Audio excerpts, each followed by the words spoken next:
Hello, time for another tip, and today I'm going to talk to you about knives. Now, you don't need a lot of knives when you're cooking.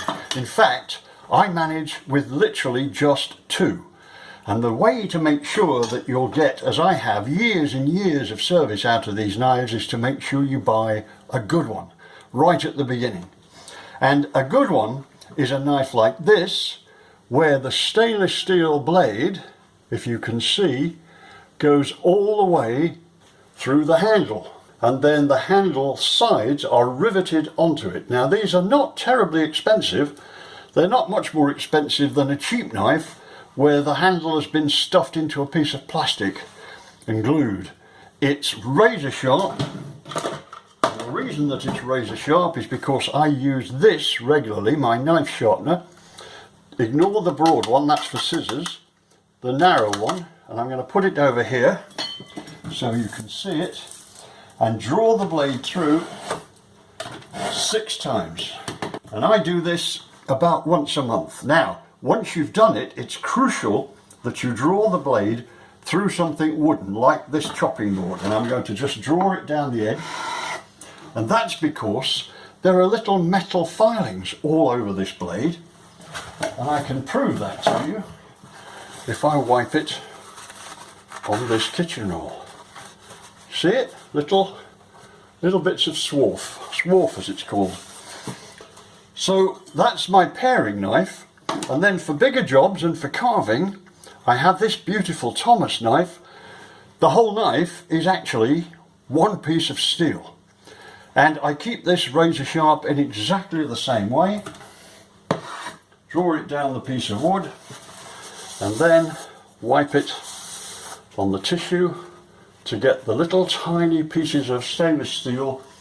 You don't want those in your food. And that is Clyde's top tip.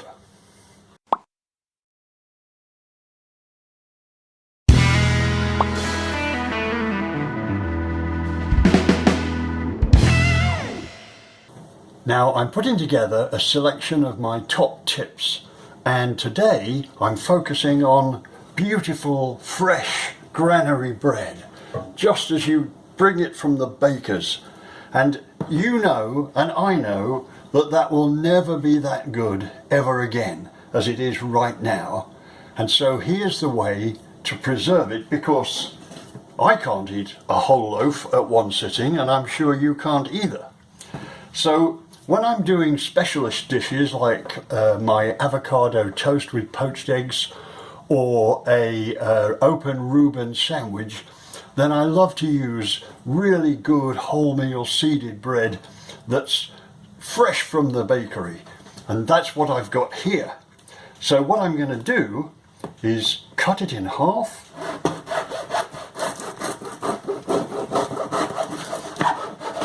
Oh, it's just beautiful. Cut it in half again.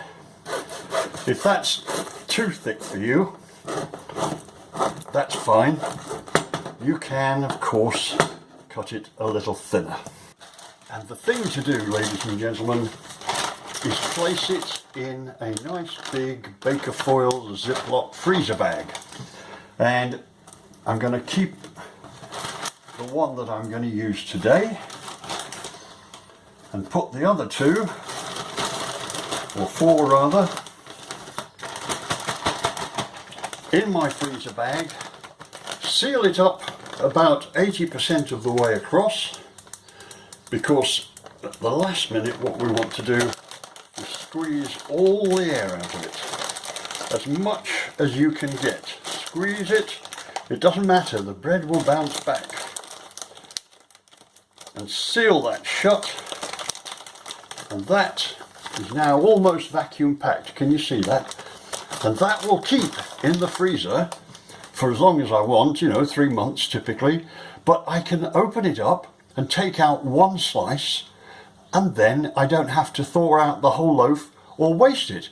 So I hope you find that useful. It's a great tip, but you need a freezer.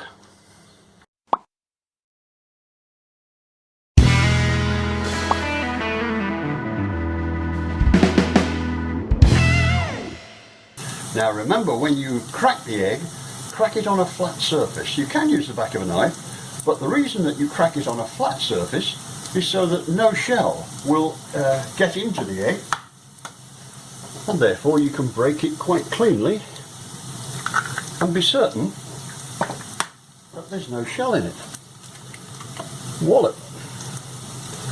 There we are, 2 eggs starting to poach perfectly.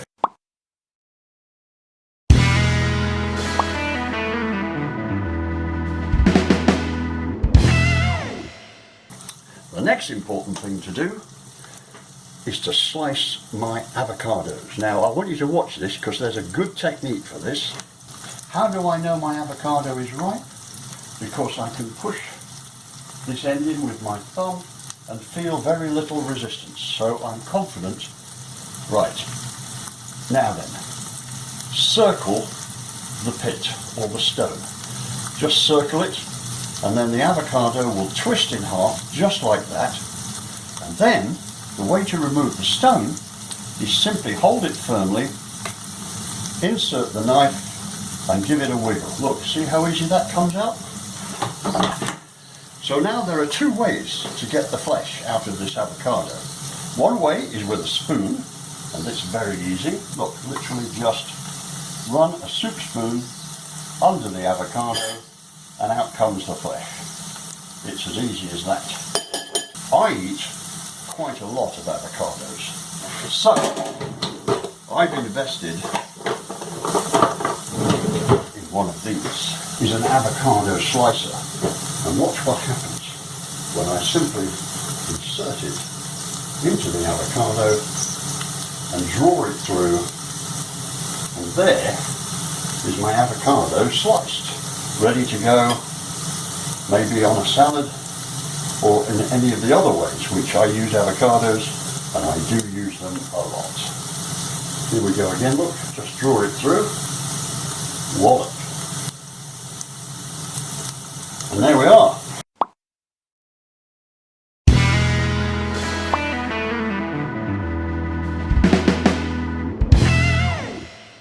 Right, it's time for another top tip, and I'm going to show you something I bet you thought you knew how to do, and that is to slice a sponge cake.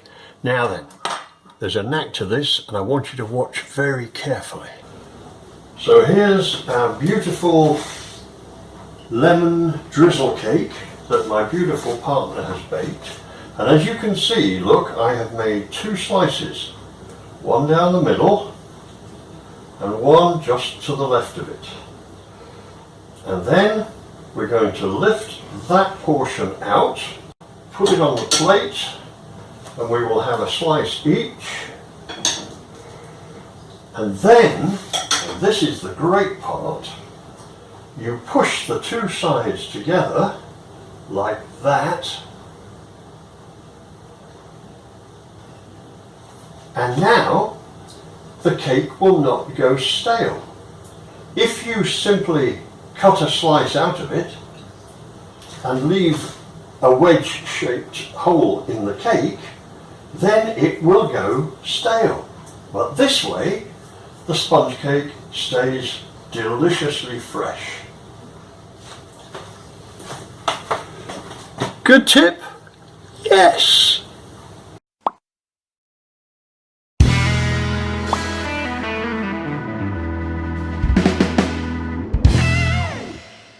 And we're going to cook the spaghetti. And the reason that I'm explaining this to you is because we're going to do 2 things. Firstly, just regular table salt into my boiling water for the spaghetti. And don't be shy, you need a lot. Look.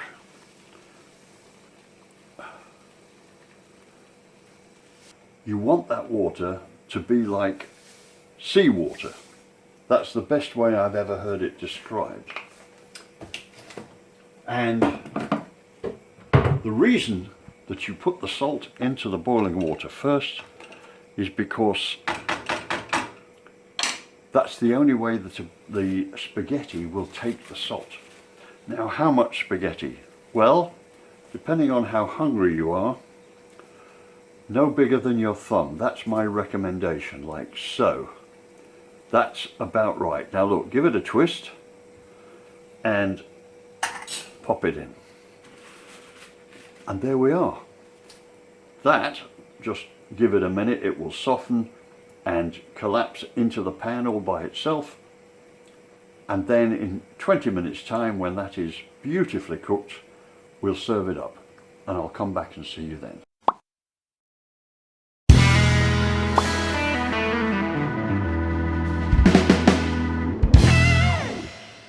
I'm not as active as I used to be when I was young, and so I don't need quite as much food now because I don't have such a hectic lifestyle. So I've cut my portion size down by using smaller plates. So when it's on the plate is heaped and it looks massive, but it would actually probably only half fill a regular sized dinner plate. It's psychological, but trust me, it does help.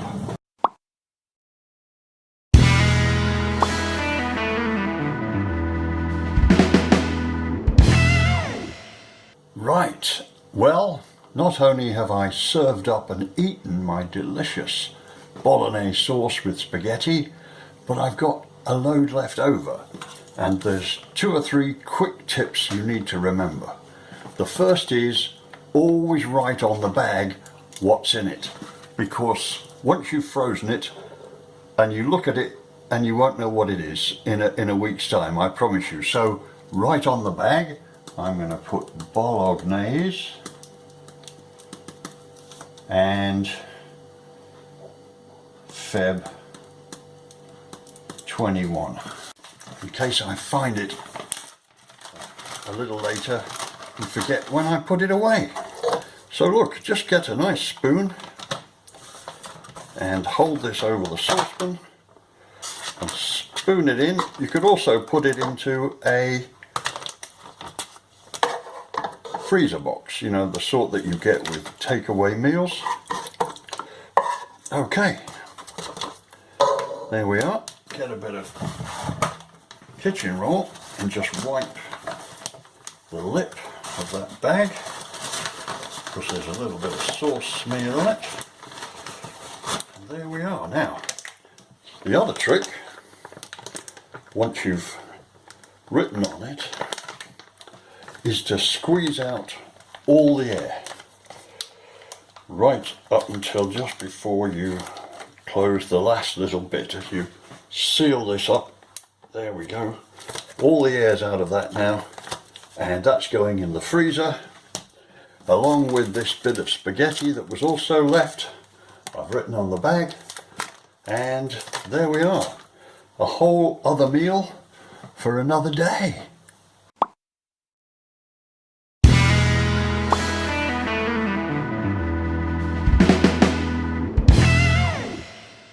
The next thing I'm going to do is grease my dishes. Now, people have a lot of trouble with this.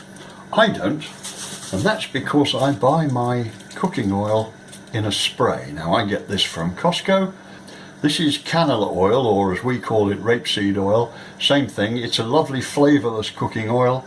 It's harmless, and it's so easy to grease a dish. Watch this. There we are.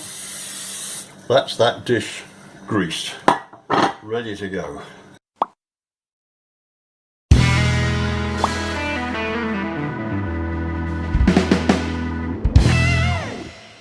So whilst that's melting, I'm going to chop this onion up. I'm going to show you my way. The only reason I don't like the chefy way of chopping an onion is because to those of us who don't have mad knife skills, it's quite dangerous, especially as my knife is razor sharp. So watch carefully, because this is helpful, I hope. Right, there is my freshly peeled onion, and instead of doing it the chefy way, which is to cut it from top to bottom, and then when it's in half, they slice towards their fingers twice, and then they slice downwards like that, and then they slice that way to get the finely chopped onion. We're not going to do any of that. Watch. I don't want it too fine anyway, because I want to be able to taste it and feel it. So I'm cutting the onion into 4, as you can quite clearly see. Now we've wasted nothing. Go down the middle and each side, turn it round and slice it as coarsely or as finely as you would like. Same deal. Now watch this, these bigger slices, okay, make 1, 2, and then just chop it down the middle. Easy as that. Push those together. So 2 incisions, one there and one there. Just slide that out and cut it down the middle. And then push those 2 together. And there you are. Safe. Always the blade was moving away from me, not towards me. Consequently, no danger. Right.